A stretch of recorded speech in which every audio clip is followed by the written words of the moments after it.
तो आदाब, नमस्कार, गुड इवनिंग, सत श्रीकाल। एक बार फिर आप तमाम लोगों का स्वागत है क्राइम तक की कहानी के इस एपिसोड में। उम्मीद है पूरी फैमिली अच्छी होगी, अपना और अपनों का ख्याल रख रही होगी। अभी क्रिसमस के दिन 25 दिसंबर को कजाकिस्तान के करीब अकाऊ शहर में एक प्लेन क्रैश किया था और उस प्लेन में करीब 67 लोग सवार थे, जिसमें से 38 की मौत हो गई, 29 बच गए। बाद में खबर आई कि शायद ये प्लेन क्रैश जो बर्ड्स अटैक है उनकी वजह से हुआ, यानी पक्षियों का झुंड इस प्लेन से टकरा गया। उसके ठीक 4 दिन के बाद 29 दिसंबर यानी संडे को साउथ कोरिया में साउथ कोरियन एक प्लेन एयरपोर्ट के रनवे पर ही जाकर कंक्रीट के दीवार से टकरा गया। इस प्लेन में कुल 181 पैसेंजर और क्रू मेंबर दोनों मिलाकर सवार थे, जिसमें से 179 की डेथ हो गई और सिर्फ दोनों पायलट और को पायलट किसी तरह बच गए। इस प्लेन क्रैश को लेकर तमाम चीज़ें आ रही हैं, तमाम बातें आ रही हैं, तमाम सवाल उठ रहे हैं और इत्तेफाक से ये दोनों ही हादसे कैमरे में कैद भी हुए हैं। ये जो पहली तस्वीर आप देख रही हैं ये कजाकिस्तान की है, जब रनवे के करीब पायलट ने उतरने की इजाज़त मांगी। कहते हैं एटीसी ने उस वक्त इजाज़त नहीं दी और प्लेन जो है किसी पक्षी से या बर्ड्स अटैक का शिकार हो चुका था और कंट्रोल में नहीं था। उसके बाद फिर ये प्लेन जाकर आग का गोला और धुआं दिखता है। और ये दूसरा प्लेन है, ये अभी बिल्कुल नया संडे को जब साउथ कोरिया के जो मुआन इंटरनेशनल एयरपोर्ट है उसके रनवे पर यह हादसा हुआ था। इस हादसे की हकीकत क्या है ये आपको बताऊं, उससे पहले इस पूरे प्लेन की कहानी की, ये कहाँ से क्यों कब चल रहा था। संडे और JJU एयरलाइंस, ये कोरियन की एक एयरलाइंस कंपनी है, फ्लाइट नंबर 7C2216, ये बैंकॉक से साउथ कोरिया आ रहा था। इसमें कुल मिलाकर 179 पैसेंजर थे और बल्कि 179 नहीं, 6 क्रू मेंबर थे और बाकी पैसेंजर, कुल मिलाकर 181। 12:58 पर अगर हम इंडियन स्टैंडर्ड टाइम के हिसाब से, मतलब इंडियन टाइम के हिसाब से देखें तो बैंकॉक के स्वर्ण भूमि एयरपोर्ट से इस प्लेन ने उड़ान भरी 12:58 AM और करीब करीब 6 घंटे इसको लगना था। 6 घंटे बाद इसको साउथ कोरिया के मुआन इंटरनेशनल एयरपोर्ट पर लैंड करना था। मौसम ठीक, सब कुछ ठीक, प्लेन ने उड़ान भरी, पूरा सफ़र अच्छा गुजरा। वक्त से थोड़ा पहले अभी अपनी मंजिल पर पहुंच चुका था, मुआन इंटरनेशनल एयरपोर्ट पर। एयरपोर्ट से कुछ पहले मुआन इंटरनेशनल एयरपोर्ट के ATC यानी एयर ट्रैफिक कंट्रोल, जो हर प्लेन के उड़ने उतरने, टेक ऑफ लैंडिंग को कंट्रोल करता है, उसी एयर ट्रैफिक कंट्रोल से इस पायलट का कांटेक्ट हुआ। पायलट ने बताया कि हम यहाँ पर हैं और हमें लैंड करना है, हमें रनवे नंबर बताया जाए। लेकिन तभी ATC ने पायलट को कहा कि आप लैंड तो करें लेकिन थोड़ा एहतियात बरतें, क्योंकि बर्ड अटैक का खतरा है, यानी पक्षियों का झुंड प्लेन से टकरा सकता है। 5:40 पर इस प्लेन को लैंड करना था मुआन इंटरनेशनल एयरपोर्ट पर, लेकिन ये बिफोर टाइम था, वक्त से पहले आ गया था। तो सुबह 5:27 पर ATC ने इस प्लेन के पायलट को बताया कि आप थोड़ा सा लैंडिंग एहतियात के साथ कीजिएगा, क्योंकि बर्ड अटैक हो सकता है। 5:27 AM। इसके बाद 5:28, सिर्फ 1 मिनट हुआ था और 1 मिनट के अंदर अंदर अब इधर से पायलट ATC को मैसेज भेजता है और वो मैसेज था मेडे इमरजेंसी का। मेडे एक कोड वर्ड या एक शब्द है जो प्लेन के लिए स्पेशली यूज़ होता है। मेडे का मतलब ये होता है कि कोई ऐसा प्लेन जो उड़ा हो या लैंड करना हो, या मतलब अब ये है कि उसके अंदर कोई ऐसी प्रॉब्लम आ गई है कि अब सिवाय इमरजेंसी के कुछ बचा नहीं है। कई बार जब प्लेन हाईजैक हो जाता है तब भी मेडे का मैसेज दिया जाता है। तो मेडे मीन्स खतरा, खतरनाक, और अब कुछ उपाय नहीं बचा है। तो अमूमन मेडे को ऐसा माना जाता है कि इसके बाद शायद बचने की गुंजाइश नहीं है। तो 5:27 पे ATC ने इन्फॉर्म किया बर्ड अटैक का और मिनट भर के अंदर 5:28 पे पायलट ने मेडे का मैसेज भेज दिया, इमरजेंसी। अब मेडे का मैसेज मिलते ही ATC और बाकी लोग समझ जाते हैं कि क्या है मसला। इसके ठीक 2 मिनट के बाद जब पायलट मेडे का मैसेज भेजता है, अब 5:30 हो रहे हैं, 5:30 पर अचानक ये प्लेन जो इसको रनवे अलॉट किया गया था उस रनवे पर लैंड करता है। लेकिन जो लोग वहाँ मौजूद थे उस प्लेन को लैंडिंग के वक्त देखकर उनके होश उड़ जाते हैं। और इस मेडे के मैसेज के साथ ही एयरपोर्ट पे, चूँकि हर एयरपोर्ट पे दुनिया के एक सिक्योरिटी, इसके अलावा इमरजेंसी, फायर ब्रिगेड, एम्बुलेंस सभी तैयार रहते हैं, मेडे का मैसेज मिलते ही हर एक को अलर्ट पर रख दिया गया था। 5:30 पे अब ये फ्लाइट 7C2216 जिसमें 181 जिंदगियाँ थी रनवे पे टच करता है। लेकिन लोग जो हैरान थे वो ये कि इसका गियर नहीं खुला था, landing gear. Landing gear plane में आपने देखा होगा जो पहिए होते हैं, और ये लैंडिंग गियर 3 कामों के लिए इस्तेमाल होता है किसी भी प्लेन में, एक टेक ऑफ में या फिर लैंडिंग में, या फिर जब एयरपोर्ट पर ये लैंड कर चुका हो और अभी कहीं उड़ना नहीं हो तो टैक्सिंग में, जो अलग अलग जगहों पे ले आके प्लेन को पार्क किया जाता है। तो जब ये उड़ नहीं रहा और ज़मीन पे हो तो समझ लीजिए एक टैक्सी है, एक कार है, तो उसको चलाने के लिए पहिया तो चाहिए। तो वही पहिया होता है जिसे हम लैंडिंग गियर कहते हैं। लेकिन आम गाड़ियों से और प्लेन की इस गाड़ियों के पहियों में एक फ़र्क है। ये लैंडिंग गियर जब टेक ऑफ होता है तो उसके बाद ये मुड़ता है और प्लेन के अंदर बॉडी में जाकर बंद हो जाता है। उसकी वजह ये है कि इसको 30-40 हज़ार फीट की ऊंचाई पर आप अगर लैंडिंग गियर को खोल कर उड़ेंगे, बहुत सारे लोगों का ये है, अक्सर आपने सुना होगा कि लैंडिंग गियर को खुला ही क्यों नहीं छोड़ देते हैं, क्योंकि कई बार लैंडिंग गियर खुलता ही नहीं है, उसकी वजह से भी हादसे होते हैं। तो जब आप 800 मील प्रति घंटा की रफ्तार से प्लेन उड़ रहा हो, 30-40 हज़ार फीट की ऊंचाई हो, हवा की रफ्तार को देखिए, मौसम देखिए, बाकी चीज़ें, तो लैंडिंग गियर की वजह से प्लेन का बैलेंस और बाकी चीज़ें उसमें मुश्किल आती है। तो इसीलिए टेक ऑफ के बाद एक ख़ास ऊंचाई पर पहुंचते ही लैंडिंग गियर बंद हो जाता है। और जब टेक ऑफ के बाद जब आप लैंड कर रहे होते हैं, प्लेन को लैंडिंग करना होता है, तो उससे कुछ वक्त पहले, मुश्किल से 2 से 3 मिनट के पहले लैंडिंग गियर खुलता है और तब वो रनवे पर फिर दौड़ता है। लेकिन ये प्लेन जब 29 दिसंबर की सुबह 5:30 पर मुआन इंटरनेशनल एयरपोर्ट के रनवे पर उतरा तो इसके लैंडिंग गियर नहीं खुले थे। और अब ये बिना लैंडिंग गियर के, बिना पहियों के रनवे पर है। तो जब लैंडिंग गियर होगा नहीं तो फिर रनवे पे क्या होगा? तो एक इसमें और टेक्निकल शब्द है, बेली लैंडिंग। बेली पेट को भी कहते हैं। तो प्लेन का जो निचला हिस्सा होता है वो एक तरह का पेट ही है।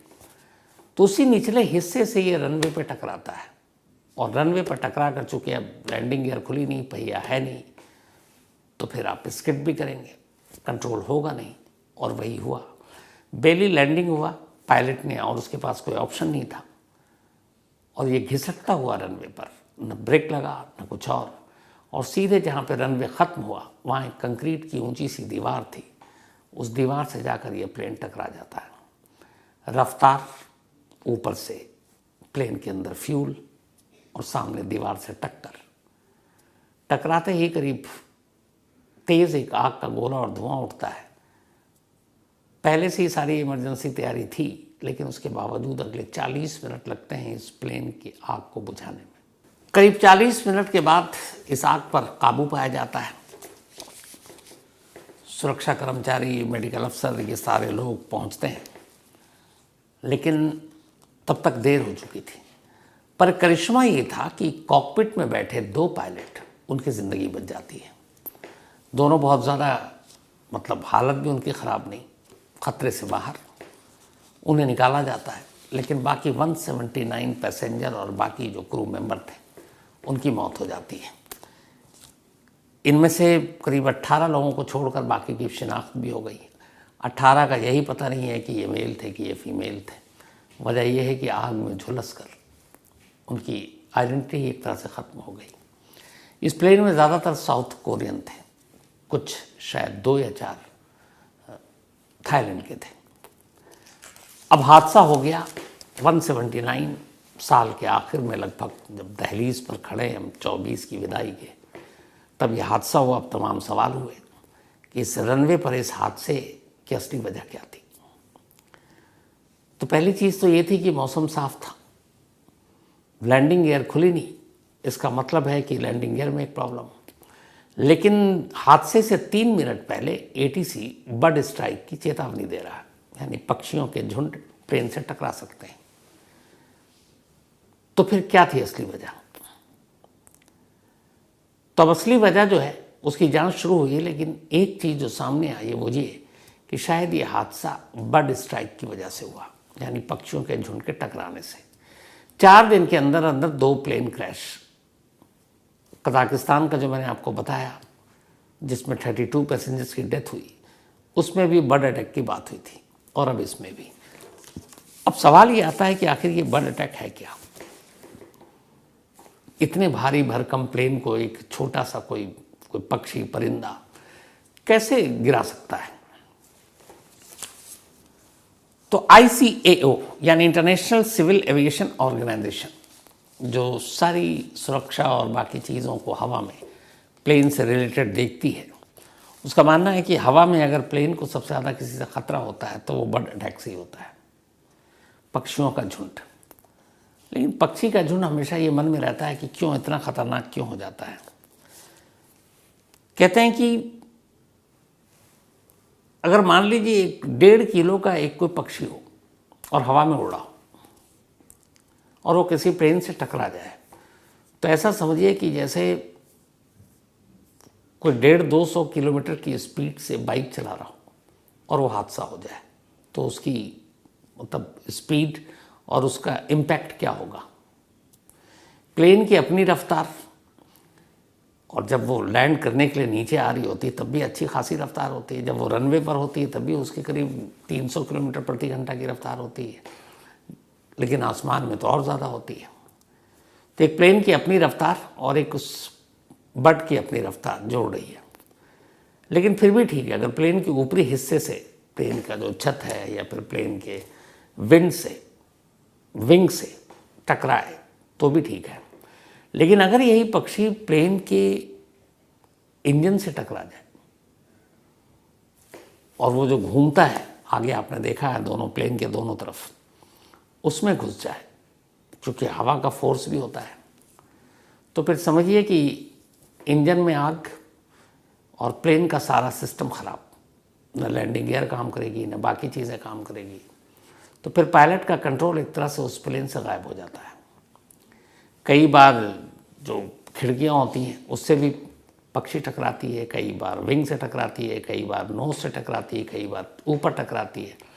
और इसीलिए 90% जो बर्ड स्ट्राइक होता है, तादाद ज़्यादा है लेकिन हादसे ऐसे कम होते हैं। उसकी वजह है कि बाकी प्लेन के किसी हिस्से से टकराए तो नुकसान इतना नहीं है, लेकिन अगर वो इंजन से टकरा गया और या फिर उसमें चला गया तो फिर हादसा यकीनी है। और इस हादसे के लिए बताया यही जा रहा है कि शायद ये बर्ड स्ट्राइक है और इंजन में टकराया है, इसीलिए 1 मिनट के अंदर अंदर पायलट ने कहा, मेडे का मैसेज भेजा, इमरजेंसी का मैसेज भेजा। अब ये एक अजीब सी चीज़ ये है जिसको लेके पूरे दुनिया भर के एयरपोर्ट अपनी तरफ से हिफाजत करते हैं, सुरक्षा का इंतज़ाम करते हैं, लेकिन फिर भी ये होता है। ये जितने भी बर्ड स्ट्राइक होते हैं, अब जो प्लेन के ऊपर पक्षी टकराते हैं उनका झुंड टकराता है, या कहीं ऊपर आसमान में नहीं गए, क्योंकि तो पक्षी इतनी ऊपर उड़ान भी नहीं भरते हैं, तो फिर कहाँ टकराते हैं? तो जनरली एयरपोर्ट के आसपास। मैं कई बार जब, और एयरपोर्ट का तो मुझे देखा नहीं, लेकिन मुंबई में अक्सर मैं एक मंज़र देखता हूँ। जब भी मुंबई जाता हूँ और जब लैंड कर रहा होता हूँ या टेक ऑफ करना होता है, ख़ासतौर पर टेक ऑफ के वक्त ज़्यादा अच्छे से दिखता है, तो दोनों तरफ लंबे लंबे इलाके हैं, रनवे के इर्द गिर्द खाली जगह, और वहाँ थोड़ी थोड़ी दूरी पर कुछ लोग बैठे होते हैं और उनके हाथों में गन होता है और वो फायर करते हैं बीच बीच में, और वो बाकायदा आवाज़ भी आती है फायरिंग की। तो मुझे लगता था एयरपोर्ट के पास ये लोग गन लेकर क्यों बैठे रहते हैं, अंदर वो भी रनवे के करीब। तो असल में बाद में पता चला कि ये सब पक्षियों को उड़ाने के लिए, कि प्लेन के करीब ना जाएं तो उन्हें डरा कर भगाते हैं। तो ऐसे हर एयरपोर्ट पे अलग अलग इंतज़ाम है, और रनवे के या एयरपोर्ट के करीब चूँकि प्लेन अब जब लैंड करना होता है तो उसकी ऊंचाई कम होती जाती है, तो जब वो नीचे आता जाता है तो फिर वो एक तरह से पक्षियों के रडार पे आता जाता है। तो सबसे ज़्यादा खतरा हमेशा लैंडिंग के वक्त होती है, क्योंकि प्लेन नीचे आ रहा है। टेक ऑफ के वक्त भी होता है, लेकिन टेक ऑफ के वक्त हादसे कम हुए हैं, लैंडिंग के वक्त ज़्यादा हुए हैं और एयरपोर्ट के करीब हुए हैं। अब एयरपोर्ट के करीब क्यों होते हैं, तो आप देखेंगे कि कई बार जो एयरपोर्ट हमेशा आप देखेंगे ज़्यादातर शहर के बाहर होता है। हालांकि बाद में एयरपोर्ट बन जाता है तो अब आसपास इंसानी बस्तियाँ भी बसने लगती हैं, जो एक बड़ा कारण है इन पक्षियों को एयरपोर्ट के करीब लाने की।